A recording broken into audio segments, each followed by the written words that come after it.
Welcome to the Dr. Shawn Tierney Podcast. My name is Shawn Tierney, and I am a neuromusculoskeletal sonologist. I treat athletes and high performers. My goal with this podcast is to help you make better decisions regarding your health, athleticism, and all aspects of life. Here, I'm both a student and a teacher. Thank you for tuning in. Okay, this is Dr. Shawn Tierney and the Dr. Shawn Tierney Podcast, here today with Danny Ching. Honored to have Danny Ching here as my coach. We did a little coaching session today, which was awesome. To anybody who does a sport, if you have an opportunity to be coached, if it's something that you do on a regular basis, I'd say take advantage of that. My great advantage is I get to be coached by the #1 paddler in the world, which is crazy to think that I even have that contact.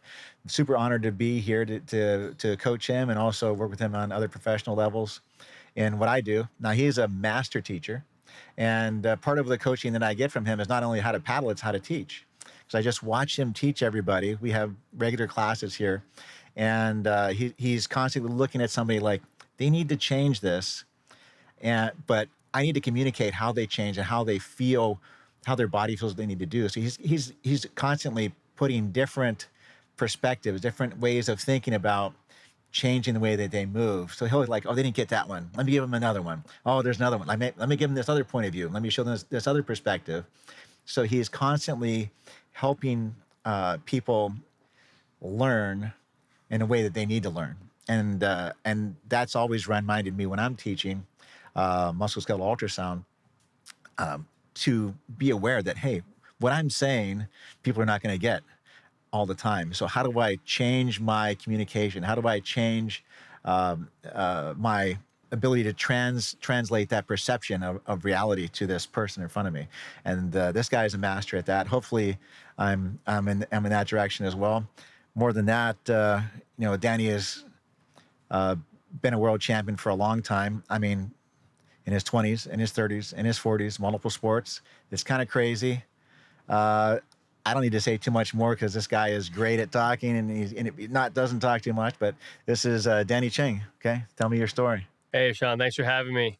I'm Danny Ching, born and raised in California, Southern California, and basically my story is what most Southern California kids have. We grow up, we do our sports, we play outside, and in Southern California, you always do junior lifeguards. You go to the beach, you grow up surfing, doing all those fun things. So I was fortunate enough to grow up in a family where one of the things we did outside of all of the surfing and playing and spending that time learning at the beach was grew up doing Hawaiian outrigger racing.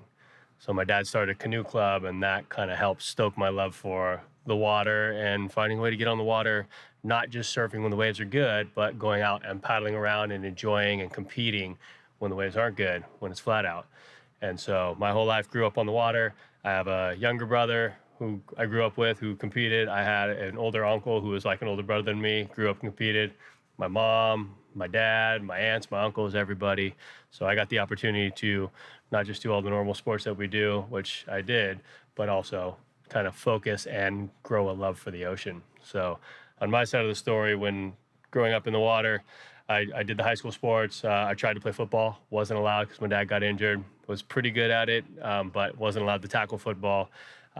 Little bit too small to play basketball, but absolutely loved it. And I actually ended up in all these kind of alternative sports, just kind of a byproduct. So swim team, water polo, roller hockey, volleyball, soccer, and was pretty good at all of them. But once I kind of got out of that high school, college, where everything's kind of defined and set up for you as a team, I fell back into paddling. And right around then, the outrigger thing was taking off. I was getting excited, trying to learn some Olympic kayaking, try and go to the Olympics in flatwater kayaking. Made a Pan American team in 2007, went to Brazil, represented the U.S. Came out of that, had a different taste in my mouth from how that experience was. Came back to outrigger, and then stand-up paddling started. So when stand-up paddling came around, it was the newest thing. I know Sparky from Rainbow Sandals and Jerry Lopez started the Battle of the Paddle, and I actually missed the first one because I got a Quicksilver sponsorship, and I was supposed to be at the Outrigger World Championships that weekend. So I did that instead, built my own team, went over for the first time, missed the first stand-up race, came back to the second, and didn't win, and I was shocked because I had seen all these people paddling before. I had been introduced to the sport, essentially everything I had ever trained my entire life for, but standing up a little bit higher. And unfortunately, I fell like 5 times and lost my board at the beach in that race and ended up third. But I kept falling and going to the back of the pack and then paddling through everybody. And that was kind of my introduction to the stand-up paddling sport. And at the end of that day, now good friend, partner in the board company we own and the paddle company we own, came up to me and goes, "Hey, I've heard your name for years in the outrigger community. I know who you are. You don't know who I am. But this guy, Greg Jensen, comes up and goes, we need to start our own company." And that was the beginning of my ascension into the stand-up paddling world. And that was actually the beginning of me taking a sport that I loved to do at a time in my life when I was just graduating college. I was perfectly trained for this event, to turn that into not just my lifestyle and my hobby, but my business. So that was 2010, I want to say 2009. And fast forward, we have the 404 paddleboard company. So now I am more into the designing the boards as well as racing them. We have the Hippo Stick paddle company, which is the actual paddles instead of just the boards. And I design those as well. And then I race with them. We have paddles for stand-up paddling, outrigger, dragon boat, pretty much everything, you name it, we got it. And I am still competing and doing my best to compete at the highest level across all of the disciplines that you could ever want to paddle in. And for the last, well, since before I started stand-up and since I was like 16, I've been coaching and teaching. So taught outrigger to juniors and little kids pretty much my entire life since I was old enough to paddle. Been teaching adults since I was about 19. And now I'm 40. I still paddle pretty much every single day if I can. I paddle with my kids now. I paddle with my wife for the last 10 years. It's been amazing. Paddle with my dad. He's 84, still on the water. And that's everything from outrigger to stand-up. My wife and I joined the U.S. team, went to Thailand this last year for the Dragon Boat World Championships. She is still bragging. She came home with 7 medals, and I only had 4. And unfortunately, the only gold that we won, she was in the boat. It was a mixed crew. So that's still impressive. That's very impressive. So what I'm hearing is like, hey, how many sports have you been world champion in? 3 paddling disciplines across maybe 10 or 12 different versions of that, from sprinting to long distance. Yeah, and then so starting in like first world championship, how old were you? First world championship, that's a hard one. Stand-up has a bunch of them, and I've only attended a few. But my first outrigger world championship, I was 28. And I remember I took 10 years to win that one. It was a long, hard process of trial and error and learning. When I was 18, I started paddling a lot on the outrigger, and I wanted to be really good. And when they sent me to the World Championships the first time, the last thing I heard from this great paddler who was like the top paddler at the time, this guy Mike Iser, stand-up paddles, runs the Paddle Academy down in Dana. He basically sent me over. He goes, "Hey, good luck. Watch out for the girl. She might beat you." And there's this girl, Lauren Spalding, who now has like 10 world championships, is like the most decorated paddler in the history of outrigger. And yeah, she might beat you. That's crazy. That's impressive. I mean, it's so impressive to see. Now, there's not many people in the world, I think, that have won multiple world championships like this in multiple sports. But how many decades have you been in the world champion level? Is it a couple decades? I mean, it seems like it's been a while. So first world champ, I was trying to be really good at outrigger when that was the big thing and the only thing before stand-up, from about 18, 19 to about 28. Stand-up came around right in the middle of that, so that was a good 10 years before I could win that one. Stand-up rolled in, and then I won a couple of those in the last 10 years. And then just recently, because of COVID and because of a lot of the races in my family, so the races would move to Europe and my family's still based in California, the ability to travel kind of went away to all of the races. So I focused a little more on outrigger last year. And last year, on my 40th birthday, I won the World Championships. That's a good birthday. That's a super good birthday. I remember when I met you probably don't remember this, but we were, my first time stand-up surfing, it was a group of people out of Long Beach, and I used to be an amateur, natural bodybuilder. And I said to Danny, I was like, "Hey, so you're a natural bodybuilder. I used to do that." And he's like, "No, I'm not a natural bodybuilder." Like, "Oh, okay. Well, he's something." So I said, "Oh, well, we're going surfing. Are you a professional? Are you a surfer? And he's like, no, I'm not a surfer. And I'm like, I know you're something. And I said, what are you? And he's like, I'm a paddler. And I'm like, What's paddling? I mean, I know that there was a paddler, but I didn't know that was a thing. That's a life sport, So like, Yeah. oh, that's a thing. And so then the guy next to me goes like, oh yeah, he's the world champion. I'm like, what? You're the world champion? He's like, yeah, I'm the world champion. I just, So it was and that was that year. I think he won Battle of the Paddle and the Outrigger thing Yeah. at the same time. So then I'm watching him and he's moving differently than everybody else. He looks just more powerful, more seamless, more effortless. He was having more fun than everybody else. And I'm like, I want to be able to do that. And I've been trying ever since, but I know I'm getting a little bit closer every year. So maybe another 5 or 10 years, I'll be able to paddle and look like that guy does when he paddles. It's a lifetime of experience. Like I said, my upbringing was essentially 24 years of preparing for a sport I didn't know existed. Exactly. And then when you met me on day one, I was already 24 years invested. So Oh, where are you at now? 12-ish? Yeah. So you're halfway? I'm in there, So I just super honored to be here. And the outstanding thing that I see is just the consistency and just the fitness. One of the biggest, most embarrassing memories that I ever had was we were doing a therapy called EECP. I don't know if you remember this. Oh, I remember those. Oh, yeah, so there's a therapy. It's a great therapy, and it's one of the most useful things in healthcare. You basically have a blood pressure cuff around your calf, your thigh, and your lower abdomen. And whenever your heart relaxes, it contracts, which is super useful because it super relaxes your heart. It's a little bit embarrassing too, because we're in this room, and so everybody knows your heart rate. Everybody knows. There's no secret. It's like whenever your heart rate relaxes, that beats, and like your body kind of jumps off the table. So I'm sitting there, and I accidentally, somebody had a cough drop, and I just like my mouth trying to grab. I had cough drops with no stimulant in there. I grabbed a cough drop with some decongestant in there, so my heart rate was like 90. So on this table, and I'm like laying down, and my heart rate's boom, boom, boom, and here's Danny is like, boom. Is going to beat again, and the person next to him is like, "Is he okay?" Boom.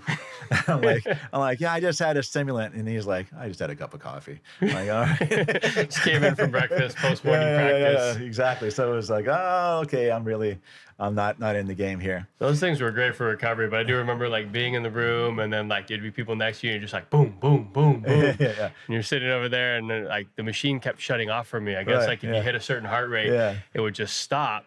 And it wouldn't register, and then it would just kick off, and I'd almost be asleep, and it just wake me back up. I was like, oh. It doesn't like it when your heart rate got below like 37 or something like that. And I think yours probably was sitting at 33 when you're lying down or something like that. The nurse came in one time. They're like, if I checked your pulse while you were taking a nap, I might resuscitate you. But that was mid-20s. So that was about as good as it got. Yeah, it was impressive. It was impressive. And then you go to me like, oh, yeah, and I can make it go faster or slower when I'm paddling if I want. I'm like, okay, cool. Never thought about that. Change your heart rate on purpose? Yeah. I learned that one, swim team. Oh, yeah, there you go. Swim team, because you're not always allowed to breathe. Yeah. And so you figure out how to, hey, the heart rate's going up. When it goes, it goes. When it's got to come down, you got to make it come down. Well, that's not something that I was in my wheelhouse or in my thought of something that you could do. So anyway, it's we're all in this journey, and along the way, I have injuries. Danny's had injuries. We're all kind of going through this process. We started developing a treatment for PTSD, and I had one of the patients that Danny referred to me had a big change in his athletic performance after. So I think I'm going to look at this athletically. And my friend Sean Mulvaney had already done a study for Navy SEAL showing that, hey, reflexes are faster, performance is better. But I never really thought about it for athletes. So I got, Danny and another paddler, Connor Baxter, another paddler, Zane Schweitzer, to do a race, 300-yard race, then do a stellate block and come back the next day. And I don't know, you can tell the story about what happened for that. Oh, yeah. The stellate block's incredible. I mean, we did the race, we did the stellate block. And, when we come into the race, we're training, we're mid-season, there's all these things going on, races every weekend, traveling every weekend. So your first effort was solid. It was about normal. But then just the stellate block, the ability to kind of let that nervous system kind of take a breath and relax is weird. Like, driving home, everything felt really slow. But what we started to realize is when we did the race and stuff, everything felt like it wasn't hard. Nothing was moving too quickly. Everything was kind of like you could be aware of everything that you weren't paying attention to before, and it was shockingly easier and faster the second day. And so that stellate block for me has always been like this big reset. And then I don't know, like for our athletes, there's always, we call it burnout. We do these big training blocks. We're trying to get better. Sometimes we're training for one event a year. When stand-up came around, we were training for an event every Saturday, which is nuts. But just the drain on your body, you can always recover your muscles. You can try the ice bath. You can try stretching. You can try yoga. You can kind of get everything to come back as best it can in 5 or 6 days. But what we found is that burnout, that collective mental fatigue, that cloudiness you get, the stellate block instantly would release that. And for me, it's really hard doing all of these races, all of this training, all of this preparation. There's a certain point where you wake up in the morning, you don't love doing it anymore. And this was that instant reset of the body can take a breath, the nervous system can take a breath. And then suddenly I was like, I love this. I can see everything again. I can feel everything again. I'm back in the zone. Oh yeah. And that was a surprising thing to me, because I remember we did this race and the other two paddlers got faster. Connor got 2 seconds faster. Zane got 4 seconds faster. Danny got a little bit faster.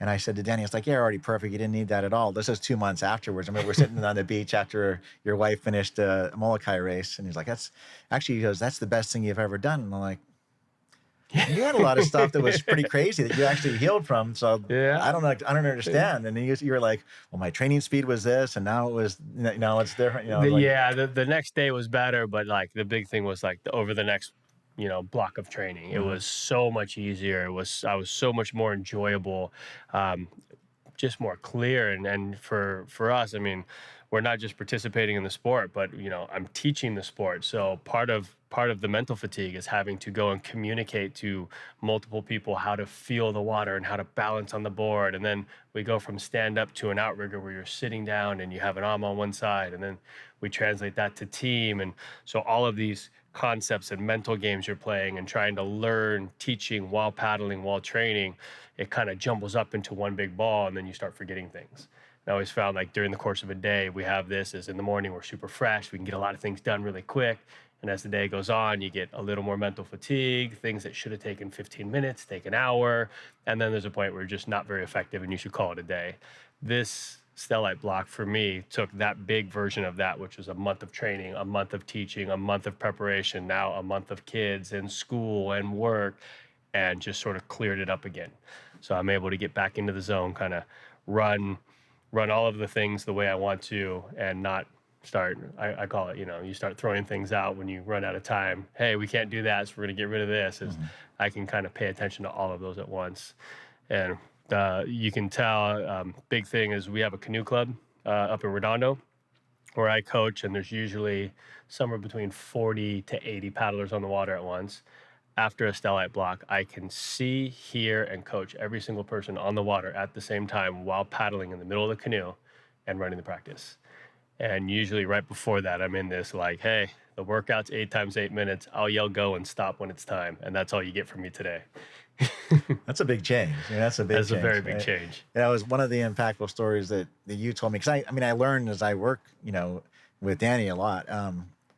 Is there was a Vaha series like last year, and you're like, okay, I need to get a block, did a Vaha series, and you're like, well, I'm this much ahead, and then all of a sudden I'm different, and then I'm different, then I get another block, and you can tell how that progressed, So last year there's the V1s, which are they're outrigger canoes, but there's no rudder, so they're Vahs, and these come from Tahiti. This is like the main racing that they do in Tahiti, which is a huge paddling community.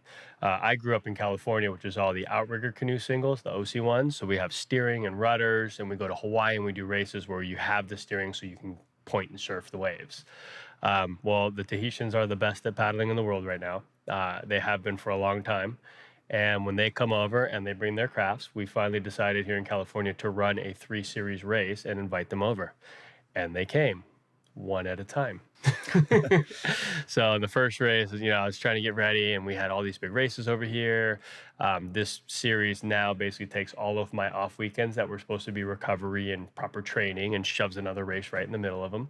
So now I'm racing every 7 days on different crafts. So I'll go stand up on one day, then a week later I'll go outrigger, then a week later now I'm racing the best in the world on this new craft that I don't actually participate on very often. And so I called you and was like, hey Shawn, I'm a little fried. We've done the training block, but I am on race number 3 in 21 days. I need to calm down. I need to get prepared because these guys, this is steering a boat and paddling a boat and racing it. And so I said, hey, I'm going to come in and get a stellate block. And it was interesting. The first race, those guys one of the guys showed up, and this guy, Stevie from Tahiti, is like one of the best ever over there. And it's a little bit their off season. We're just ramping in, but we basically battled the entire way, just the two of us. And at the very end, it was like a mile flyer. And I was so calm and prepared. I could see it coming 10 minutes before it happened.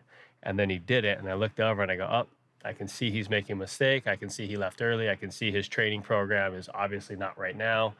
He went over here. I'm gonna counter that move. And I could see all of that coming. Where the week before, he had beat me, and I didn't even see that we were going to be in the ocean where there's waves. So I thought waves, bring the big surfing rudder. Totally forgot about the kelp, that the big surfing rudder also catches and drags. I got smoked. I just wasn't mentally paying attention to enough things in that race where I was making mistakes. Cost me the race. So called you up on, well, actually, I think we talked that day after I crossed the line. I was like, this sucks. I need to make better decisions. And sure enough, the very next weekend, it was making those decisions. And that was able to essentially, I could see it coming, and then I could prepare for it, and then I could counter the move. So for me, it got me a win. I can see what was going on, and just it's such a big advantage to see things happen. And a lot of times in our teaching, our coaching, it's not just the technique of how you paddle. It's if you want to race, there are certain things you should pay attention to, like the first turn where there's going to be 100 people. Just know that's coming before you get there. Yeah, I mean, it's amazing to see the thought. Now, one of the things that was impressive to me, just because I've been working around him and other paddlers too for a while, is you get to the start line and Danny's sitting there joking, and everybody was like stressed. Oh, what am I gonna do? And Danny's laughed with them, trying to relax them, and they're like, "They're your competition. Why you're helping them out?" But that's just his nature. He's gonna help everybody out no matter what. And he'll just say to me, he's like, I'm a little bit tired today. He's a little angry and pissed off. He's a little upset about something. Yeah, he'll be first. He'll be second. Watch out for Bodie. He's looking frisky. Yeah. If he's gonna lose, he'll say, I'm gonna lose because I'm tired. But if he's gonna win, he says, I'm gonna get first and by this much. And he's just right, because all the work is done by the time you get there, it seems like. And not everybody, the majority of the other paddlers are like, how am I going to do? I'm nervous. I'm not sure. But whether he's going to win or he's not going to win, he knows where he's at. He's at peace with his environment. And I think that kind of is like being completely in your environment and being completely like aware, like you're talking about with this race with Stevie. That's pretty much the coolest person in the room, is a person who's most comfortable in the room, most comfortable in the environment. So I see this guy come up. Well, he knows where he's at. He's most comfortable in the environment. Whether he wins or loses, he's still on top, right? Work's already been done. Exactly. It does help if you've been around for a long time and you've already gotten a couple wins under your belt. I always found like if you've been around, I know we talked about Connor Baxter, Zane Schweitzer, a couple of these guys. I know Kai Letty.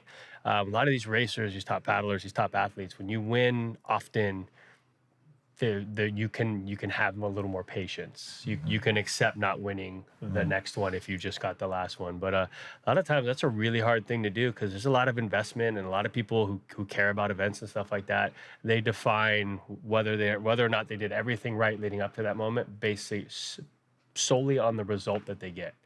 And I found, because I grew up doing this, because I love it, because I've been around for a long time, it also helps that I've won a bunch. So if I don't win, it's not like I didn't get mine.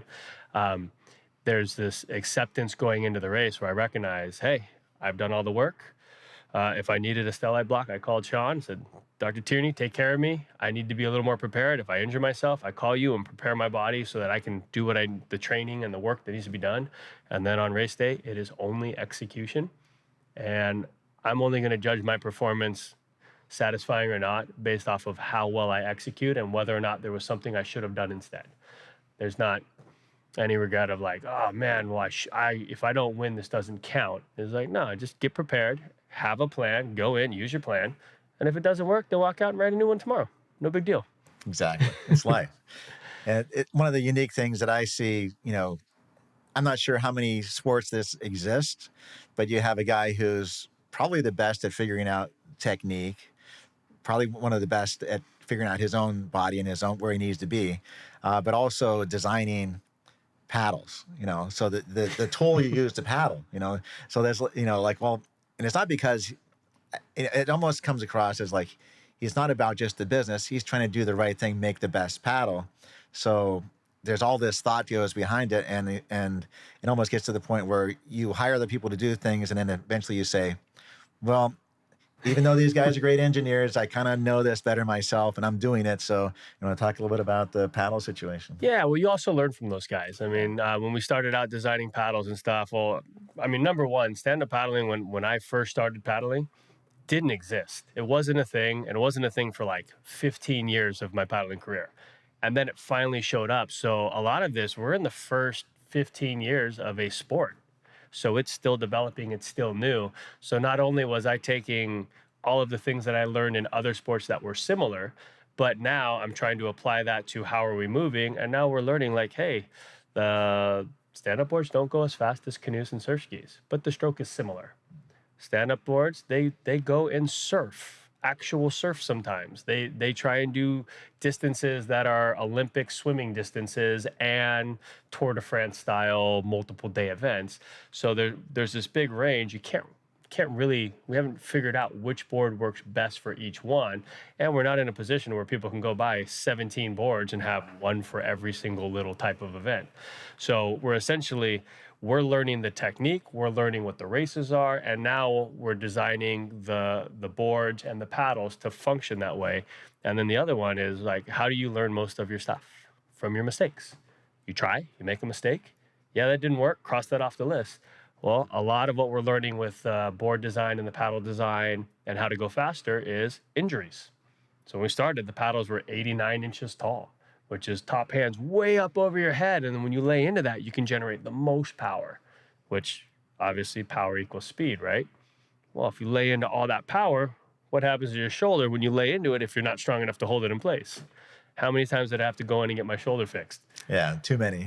Actually, I remember the first time the first time looked we at sat your down. shoulders, like, okay, it was right after a race that he won, I think it was world championship, well, the battle of the paddle, essentially a world championship. Yeah, and I couldn't raise my hand over this. Yeah, he's like, okay, raise your arm. I'm like, okay, raise it all the way up. He's like, that's, I'm like, he just won. I remember you came up, you're like, hey, congratulations. It's like, hey, right on, this is great. He's like, how you feeling? I was like, oh, I'm hurt. And you're like, oh, but you won and everything's great. I was like, no, I'm hurt, but like, it'll be fine. And you're like, oh man, so is this the first time? I was like, oh no, this happens every time. Every single time I finish a race, I'd go from like, everything's wonderful to like, what happened? Like, this is as high as I can raise my arms, and hopefully they'll be better before tomorrow morning's race. And so that's where you came in. You're like, hey, let's take a look inside. And I was like, what do you mean take a look inside? Like, yeah, we're going to look inside and we're going to see what's wrong with you, and then maybe we can fix it. So it was perfect timing. I literally couldn't move anyway, so I was just going to sit there. And then it was really interesting to me because we're learning the boards, we're learning the paddles, we're learning the technique. And now with some of these injuries, I'm learning there are things that I want to do that we physically can't do for long periods of time, or we're going to hurt ourselves. And fast forward that 15 years, one, the advancements you've come up with and some of the things you've put back together on me without having to get surgery or anything. And like, my wife's still shocked. She's like, how are you still functioning? And then two, adjusting the shape of the blade to grab in a different spot, adjusting the board to be light during the stroke, but then glide in certain waves based off of how tall you are, how much you weigh, what speed you're traveling at, and making all these fine-tuned adjustments to try and fit things where, it's a little better. I mean, imagine like the first time a bicycle was invented. How long did it take for them to get to what they're riding now? Takes a little while. Yeah, we're not quite there yet, but we have definitely made some massive advances in the paddle, the shapes, the paddle, the materials, the board, how they function, stability, speed, balance, all that stuff. It's still a process. I love learning about it, and the fact that I get to be on all sides of this, from participant to designer to owner trying to sell things to paddles, boards, and obviously mechanical injuries that need to get fixed. Being able to work with you has actually helped me make a lot of mistakes and learn a lot of things a little quicker than normal. I'm not down 6 months every time I learn something. Oh yeah, yeah, yeah. And it's good. And it's to the point where there's a lot of paddlers out there, and if they get hurt, they need to see Danny to get their stroke corrected, because he has a good body awareness and a way to visualize and see other people's motions. And like, hey, you can't move that way. You have to protect your shoulder. This is going to hurt you. This is how you stay healthy. So he's helping these people that not get hurt, and a lot of people. So you have a master coach that knows how to not get hurt, and you need to see this guy, right? And we're learning together. So even when I'm coaching, I've coached some of the best paddlers in the world. I've worked with some of the best paddlers in the world, and then I've raced against them on their same team, everything. So a lot of this stuff is, if I'm teaching, I'm also learning, because I'm learning my communication style and how you guys are learning. Do you need to hear it? Do you need to see it? How do I make you feel the motion that I need you to feel? And then from there, hey, go and do it. And then you got to give me back some response of, yeah, this one made sense to me, or no, when I think about this part of technique, it doesn't work, or it hurts more. But a lot of it is, go in with an open mind. I have an opinion on how things should be, would be, and forever will be, except we all know that it's going to change eventually. We'll find a better way. But at the end of the day, I mean, it's kind of like life. Paddling for me, and the racing and the technique and stuff, there's so many variables, and we always want to change one variable, hope everything else stays exactly the same as it was before, and then we can decide whether or not changing that's better. That's not how life works. That's not how paddling works. It's definitely not how the water flows. When you change one variable, a bunch of other things change too. And we're just trying to get, hey, is the general process, is the whole thing getting better or worse? Am I getting closer to the good feeling where I'm smiling, or is it getting worse? And as a coach, standing on the side trying to speak technique to you, a lot of times it's your body language and the look on your face that I'm going off of to decide whether or not you're getting this or not. And it's a learning process for us. Sometimes I got to tell you 50 different ways to put your paddle into the water so that you can move forward. And sometimes it takes 51. Yeah. I mean, that's just, and I think a lot of like what I get from what you're saying too is that he comes into every situation with a level of humbleness, right? A level of like, hey, I don't know, but I'm good at figuring things out. I think that's kind of how we all, if you want to really see the truth, it's a struggle as a human to perceive closer to reality, So you kind of have to, if you want to be great, and I think this is somebody who's learned to be great. If you want to be great at something, I observe this in people that, you need to walk into a situation saying, hey, I don't really know for sure what the right way is. And I'm going to investigate all different perspectives, every perspective that I can get. I'm going to gather it. I'm going to use it to help me and to help other people. And that's what he's doing. And that's inspires me to do more of the same. So, I appreciate that. So thank you. We're all learning from each other all the time. Yeah. And the other thing that I think is, a good story is inspiring is Danny has a board company, and he was, for a long time, I think you were telling people, how to shape a board, and then all of a sudden, maybe they didn't do it exactly the way you want. So what do? How do you change this, most of the stand-up boards are shaped like surfboards, and so you go on to the Shape 3D filing system or software that they have, and then you shape the board on there, and then they can CNC cut it out, and then you can take it to the glass and it's a big process. But for years it was, hey, I will ride the boards, I will give you my input, and my partner, you're going to design and make sure it gets made. And so at a certain point I was like, hey man, like, I'm paddling the board and some things aren't really working the way I'd hope. So, hey, can I sit down with the guy on Shape 3D, the software engineer that's actually doing everything, and can I work with him? They're like, yeah, go for it. So I went in, hey, I want to do this. Well, you can't do that. Okay, well, hey, can we change this and move that? No, you can't do that. So I was kind of always working in this box of parameters coming from a surfboard shaper that needed to keep it in the surfboard style look and mold. but then trying to communicate that we're not surfing this board. It will surf sometimes, but we're trying to race it faster. So it was cool because I could learn how things were working, and I could kind of see the surfing point of view and why they would put certain like concaves and hard rails into parts of the board. And I go, well, I love it when I'm doing this. I hate it when I'm doing this. But then I'd come from the canoeing side, more the boat side. And I go, well, I need a boat, but obviously you can't stand on a boat without the outrigger. Like, it's too hard. So we need to compromise. So we're constantly kind of battling back and forth. And at one point, when it came to I wanted to move some pieces around and it couldn't be done, I just taught myself Shape 3D by pressing a bunch of buttons until I figured out where it went. And now I'm shaping most of the boards with input, obviously, because having more input is always helpful, whether it proves you right or wrong. Having more input is sometimes very, very important. And so now we're shaping the hulls of the board to function a different way. So now that I get to go in and do all that stuff, I can sit there for a few hours on the computer and I can move some pieces around. And now we're learning how when we paddle the boards or when we stand on the boards, they sink, which means if you weigh more than the board was designed to hold, it's just going to sink all the way underwater, which means you're only using the outline of the board, which is fine, but that's why a lot of board companies just make the board narrower and then it sinks more. So they raise the rails up even higher so that it doesn't fill up the board. And That's been, that's been a big disadvantage for me being a little bit of a heavier guy. I mean, most of the guys that I race against are 40 pounds lighter than me. And yep. so then I was like, I think I might be too heavy. He's like, no, it's just the board. So I'm like, okay, well, and designing the hull is what his design of the hull is basically lifts the board up on a plane. So even though that I'm heavier, maybe the board's a little bit wider so it doesn't sink as much, but it works better. So I'm actually able to be competitive, weighing 40 pounds heavier than everybody else, and that wouldn't normally have happened, I don't think. Yeah, and like we said, it's a relatively new sport, right? So we're still learning, and so there are things where people get locked in because they make sense at the time. When everybody was taking a surfboard and then blowing it up, there are certain things that decide stability and whether or not the board is big enough for you. So everyone would get caught on volume. Does this board have enough volume to float my weight? Very important if everyone's standing on a surfboard. Because if it goes underwater, it's very hard to paddle. And then the other one was, well, how wide is it? Because a surfboard shape is essentially pretty much the same. It's flat on the bottom, maybe a tiny bit of concave or round. And if it's narrower, it's going to be a little harder to stand on. That's pretty much the only rule. So those two measurements were really important when everything was basic and the same. Now it's kind of like asking oh, I'm going to go on a date with this pretty girl. Tell me about her. She weighs 150 pounds. Anything else? Nope.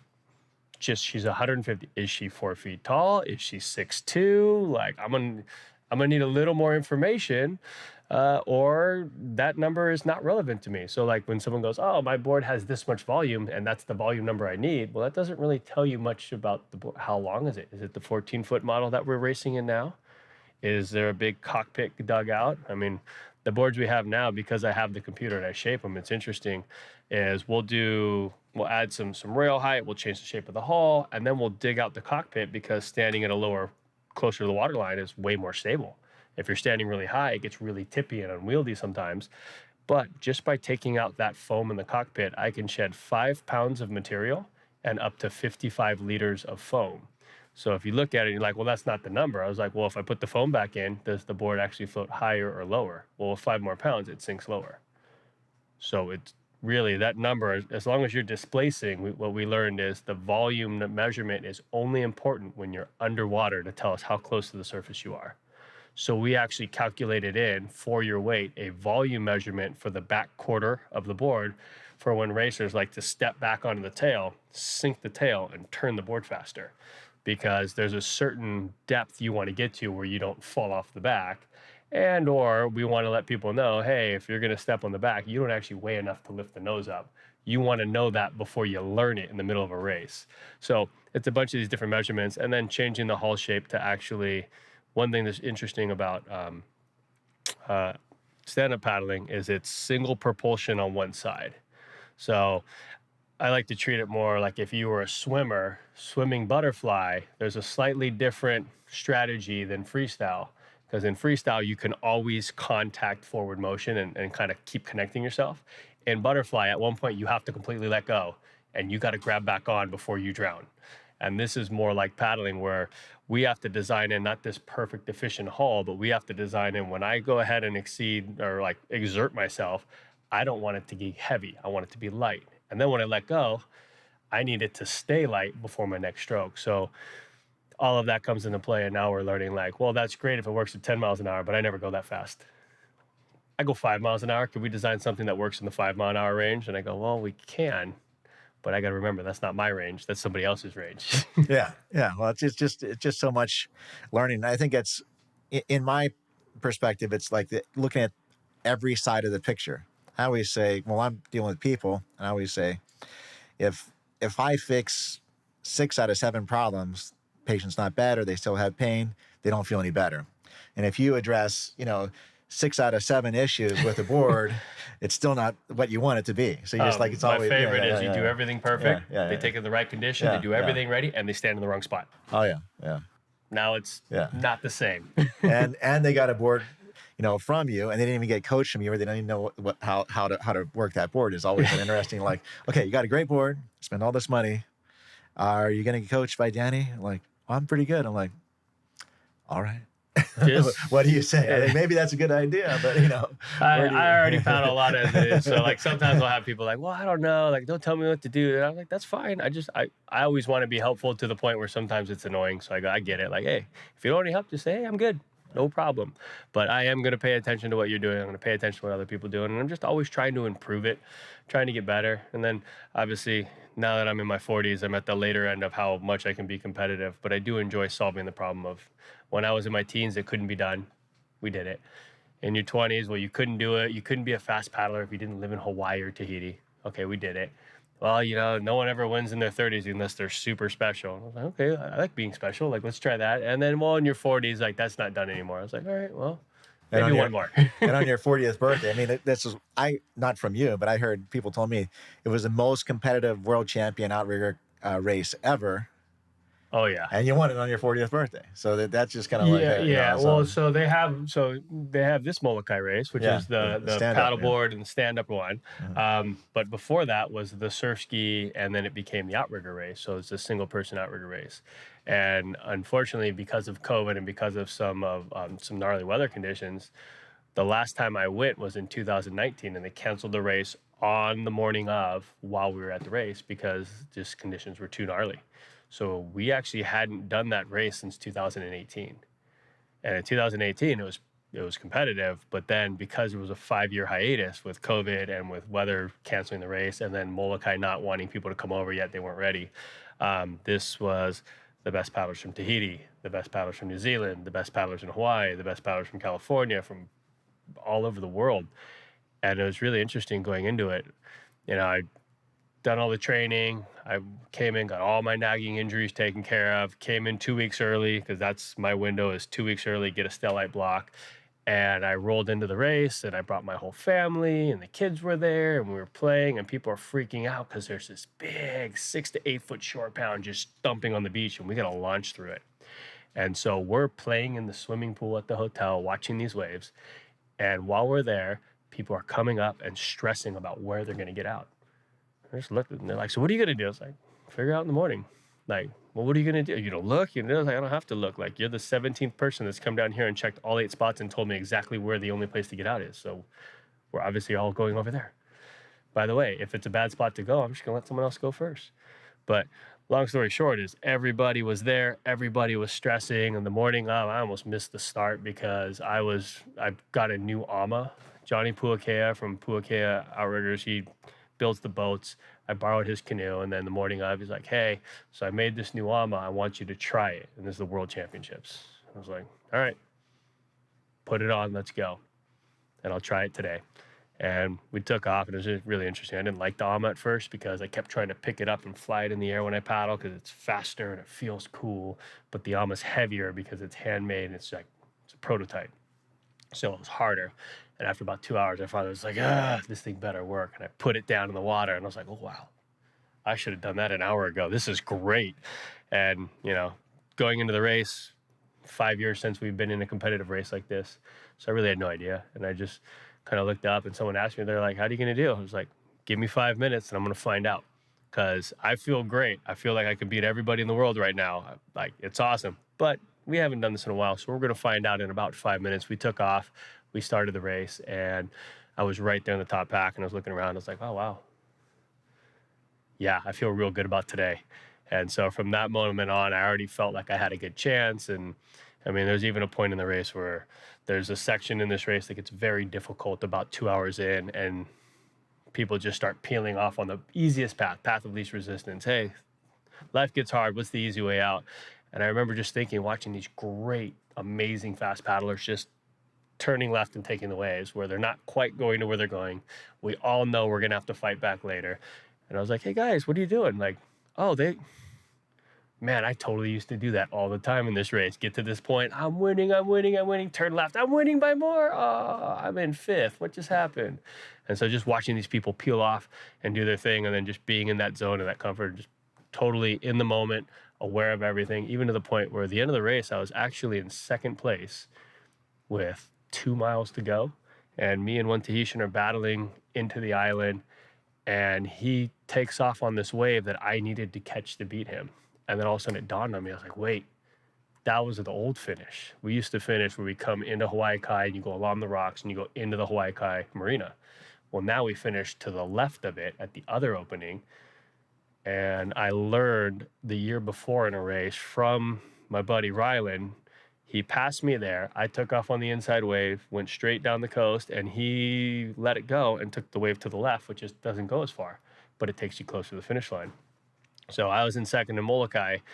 This Tahitian takes off and goes straight. And I go, okay, well, I'm going to take the left wave. I remember that's faster. When I come out of here, I'm going to hunt him down, like totally clear, knew exactly what would need to be done. And by the time I came off that wave, he had hit the reef and wiped out, and now was 100 yards behind me. And the race was essentially over at that point. But whole time I could see it coming. Things were happening, just totally aware and totally prepared. And then at the end of it, I walked out of that, and that was probably, it's never an easy race. It's always physically demanding.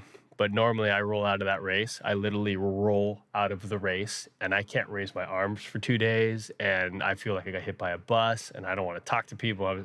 I finished, and I was like, wow, that was very enjoyable. And I could do it again tomorrow if I had to. Wouldn't be pretty, but mentally, I'm there. That's amazing. That's an amazing story.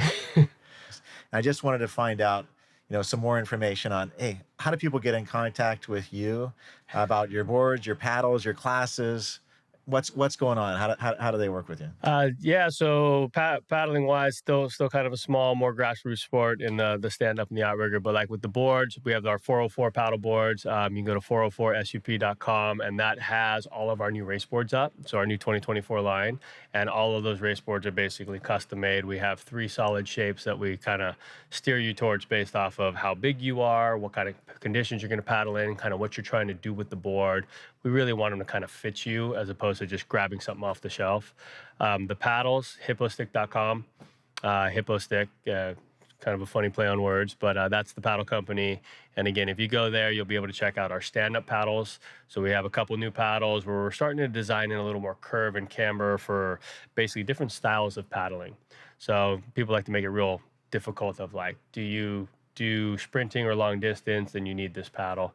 For the most part, we like to design paddles that are functional. So all of our stuff comes from experience. And I always joke, I go, it's thousands of miles of paddling. Why'd you change this? I didn't like it. I wanted it to be better. And then as far as the training goes, obviously, we work together about once a month here in Southern California, but I'm doing a lot of Southern California local clinics. If you go through puakeadesigns.com, they have a whole list of clinics. That's the outrigger company that I work with and have. I've worked with Johnny Puakea for 20-something years now. But they have a list of clinics, not just myself, but other great outrigger paddlers, dragon boat paddlers. I am the only stand-up paddler at the moment on there, but you can go through there. You can talk to Kel Thompson, and she can always hook you up. Or if you check it out on social media, Danny Ching 404, you can find me, and you can always talk directly to me. It's not a business. It's just me paddling, and if you're in the area and you want to paddle, we can set up a private lesson. So pretty simple, pretty basic. I'm always on the water, and if I travel, I just throw something up there to let people know where I'll be, and you guys can always join.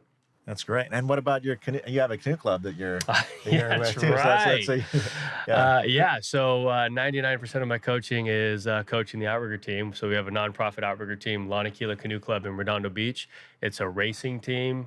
We have somewhere between 150 and 300 members every year. And we are actually in March going to start up our rookie season. So if anybody wants to come paddle with myself, with the team down in Redondo, there's a membership fee for the year, but the first couple practices are free. You just got to sign the waiver, got to jump in a canoe. And essentially we spend a lot of time paddling in the ocean, a lot of time paddling with our friends and family. And it's just a really cool, inclusive environment. So as much as we love racing, we love going fast, we kind of make it a point that everyone who comes down is going to learn to be a part of the team one way or another. And if you go to lanakila.com, LANAKILA.com, you can see more about the club and come down and paddle with us. I mean, even right now in the off season in the rain, there's 40, 50 people a day going off our tiny little dock. Yeah, it's an amazing place. And it has a history too. I mean, that's one of the first canoe clubs here in California, correct? Not one of the first. We actually stemmed from the Marina Del Rey Canoe Club that my Uncle Sandy Kahanamoku started. And my dad started paddling with him and Marina Del Rey, and then he got fed up with the 10-mile drive. So my dad and his brother started a canoe club in Redondo Beach where they used to launch over the rocks. And then we finally put in some stairs. But it's one of the largest canoe clubs in the world as far as just sheer numbers. And definitely, our women's team has been dominant for 20 years, always in the top 5. Our men's team for almost 20 years, and our juniors are really, really good as well. They're always in the top 3, and we actually do a really good job, not just in our club, Lanakila, of growing our personal paddlers and the people we hang out with, but also because some of our paddlers live far away. They paddle with other clubs, they train with other clubs. Even here in Long Beach, we saw Josh and Tyler and Steve and a bunch of guys that we paddle with up in Redondo down here coaching the Dragon Boat team, spreading that knowledge. And it's a really cool thing that whole outrigger community, that whole paddling community is spreading, not just stand up, but to the Dragon Boats, to the outriggers, and all up and down the coast here in Southern California. And you also have a kids camp, correct? That's right. Yeah. I kind of just find a bunch of ways to paddle. So Yeah. I'll do the private lessons, the one-on-ones. I'll do some small group stuff, which I really love the small group. I feel like I learn the most. Paddlers can learn the most in groups of 2 to 5 paddlers. And then during the summer and then during spring breaks, now that I have kids, it helps. I can put them in there too. But we are doing kids paddle camps up in Redondo. So you can also find that at puakeadesigns.com under the clinic section. And so we do the paddle sports base camp, which is 4 days of Hawaiian outrigger paddling on one mans. We're going to start to incorporate some of the team stuff, the 6-man stuff. And now we're actually introducing days in there where we're taking kids and teaching them how to surf as well. So they're week-long camps, 4 days, just Monday through Thursday. I know most people like Friday for the weekend, but it's a couple hours. And then we're just finalizing. We have an older kids camp that is like the 10 and up, so 10 to 18, where we do a little more paddling, a little more mileage. And then we were running this winter, and we're going to run it one more time in the spring, a 6 to 10-year-old camp for the younger kids. So we're going to do a little less time because of their attention span. We're going to take them surfing. We're going to take them paddling, and basically just kind of get them fired up on the ocean. I mean, that's when I started. I have a 7-year-old now and a 4-year-old, so they'll be coming down. And honestly, teaching kids is the easiest thing in the world.